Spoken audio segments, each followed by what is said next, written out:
Hi everyone, welcome back.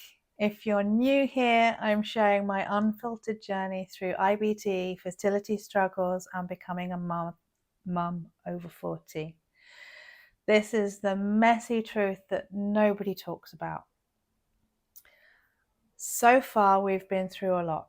It started with a toilet panic moment in 2017, Marco dropping the baby bombshell, me optimizing everything for fertility, that's supplements, acupuncture, diet changes, and then my mild proctitis that exploded. I had that public toilet incident and my period vanished.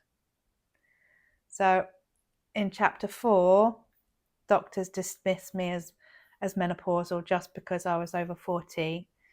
Medication made things worse, and I ended up in A&E after weeks of medical gaslighting.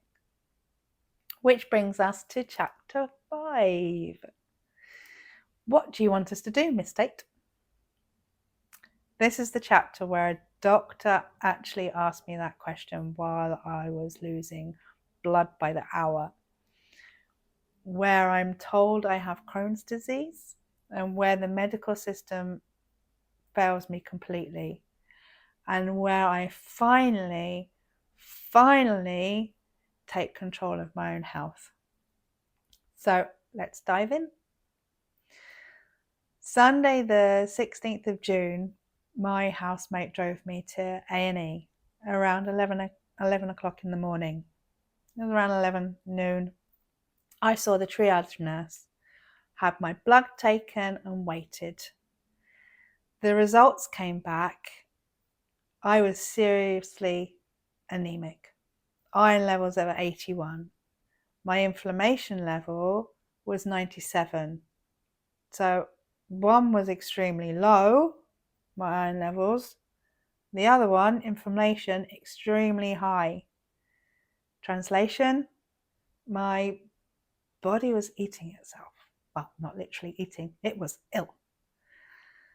I can't remember how long I waited before a doctor called me in. I explained the last couple of weeks, the medications that hadn't worked, the ones that made everything like so much worse, and my conviction that this was an allergic reaction. And he looked me straight in the eye and said, "What do you want us to do, Miss Tate?" I was shocked, speechless. Look, I know he'd probably had a long, stressful day. I mean, this was Sunday in Brighton, very busy A&E unit, probably dealing with a lot of weekend traffic, if you know what I mean. But I didn't deserve that. I was in agony. I couldn't eat. I was running to the toilet every 5 minutes. I was losing blood by the hour. I could barely walk. All I could manage was, I just want someone to make me better. My housemate left around 4 p.m. and Marco arrived a couple of hours later after finishing work, just as they were trying to find me a bed. Luckily, they found one at midnight, and I lucked out. I got my own room. They started me on intravenous steroids to calm the inflammation. 2 days later, I had another sigmoidoscopy. The doctor performing it told me I had characteristics of Crohn's disease. I'd need to be on the full course of IV steroids before I was allowed to go home. My hemoglobin was down to 80 from all the blood loss, so they added in an iron infusion to help with that. I tried telling the consultant in charge of my care that I thought it was an allergic reaction, and she wouldn't even consider it. I remember pressing her, like, how do you go from bowels looking fine to the naked eye with mild inflammation to bordering on Crohn's disease within a single month? I kind of likened it to steak. Like, you can have a steak cooked on the outside, but it's not quite cooked in the middle. So, kind of like it's getting better. So the middle is kind of becoming more cooked in the steak. So surely that was similar here. It was looking, my inflammation was looking good. So wasn't it getting better? I explained that I'd never actually experienced anything close to this before, that it was like I was being pushed off a cliff the moment I started those mesalazine enemas. That there was no history of Crohn's in my family, that the timing was too perfect for it to be a coincidence. But at no point would she entertain that possibility. All she would say over and over and over was that it was a flare. She wouldn't even refer me to a dietitian because apparently they don't do that in the NHS anymore. Like, I wasn't buying it. The whole nightmare started as soon as I began those enemas. I had rashes on my hands and elbows. And here's the kicker. In the 5 years since that, I've never experienced anything even remotely close to that again. So I decided to take things into my own hands. I reached out to a homeopath, but I was strategic about it. I wanted someone medically trained so the consultant couldn't blame future problems on alternative medicine nonsense. That's when I found Jessica Robertson. At the time, she was a part-time GP and she was amazing. I'd recommend her to anyone. I started seeing her shortly after leaving the hospital.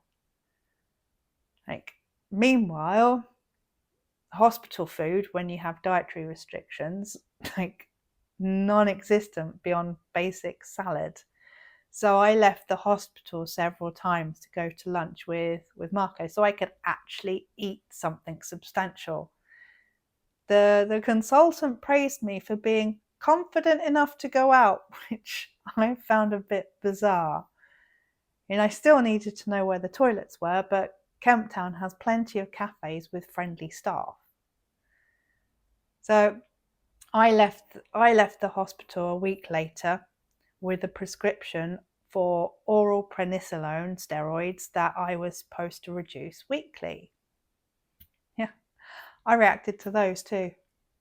My face and legs swelled up.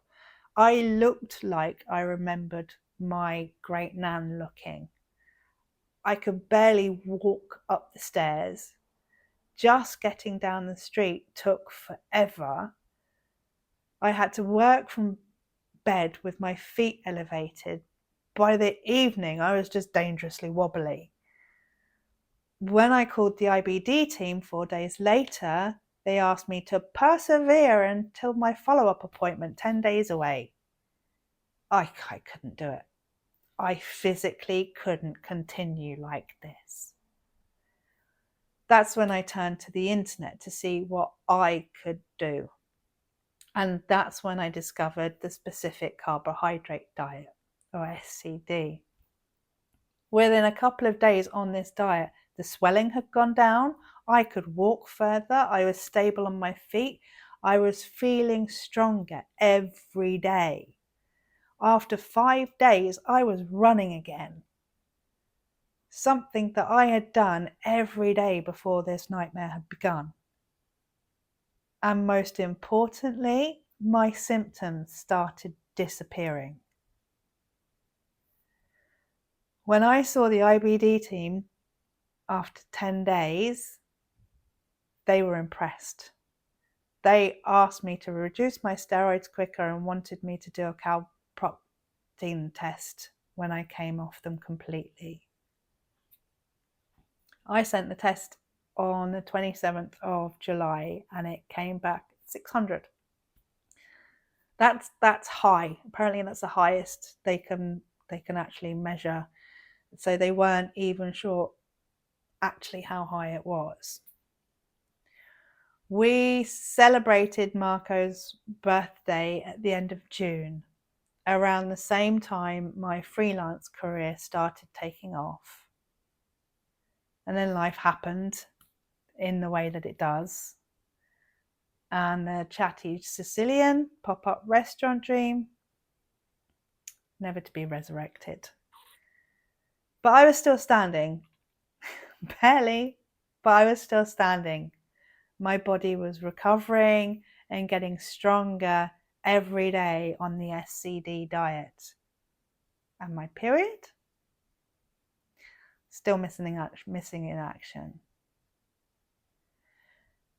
So that's chapter 5, the chapter where the medical system completely failed me.